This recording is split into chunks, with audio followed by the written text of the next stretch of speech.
dismantling SJS. There's the thing.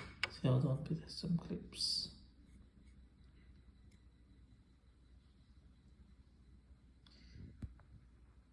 That I broke, of course.